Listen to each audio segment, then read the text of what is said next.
ਦਸ ਕਹਿੰਦੀ ਮਨ ਬੇਤਿੜਕੀ ਤੇਈ, ਨਾ ਰੋਹ ਰੋਇ ਕੇ ਨਾ ਬੇਟ ਖੜਾਈ।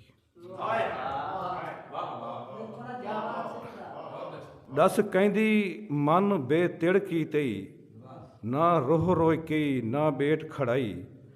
ਸਾਰੇ ਤਨ ਕੋ ਤਾਂਘ ਦੀ ਤਸ ਦੇ ਕੇ, ਬੁੱਤ ਬਾਹੀਂ ਨਾਲ ਲਪੇਟ ਖੜਾਈ। ਕੋਈ ਤਾਲ ਖੁਸ਼ੀ ਦੀ ਨਹੀਂ ਰਹਿ ਗਈ, ਹਰ ਸਾਜ਼ ਵਿੱਚ ਸੋਜ਼ ਸਮੇਟ ਖੜਾਈ।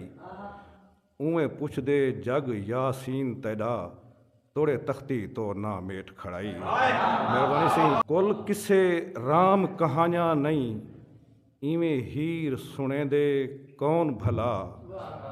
ਜਾਂ ਸੋਚ ਬਗੈਰ ਜ਼ਰੂਰਤ ਦੇ, ਕਾਇਨਾਤ ਬਣੇ ਦੇ ਕੌਣ ਭਲਾ।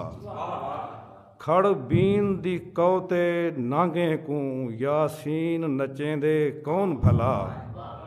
ਅਣਗੁੱਝਾਂ ਇਸ਼ਕ ਦਾ ਰਮਜ਼ਾਂ ਹਨ, ਨਾ ਤਾਂ ਪੁੱਤਰ ਕੁਹੇਂਦੇ ਕੌਣ ਭਲਾ।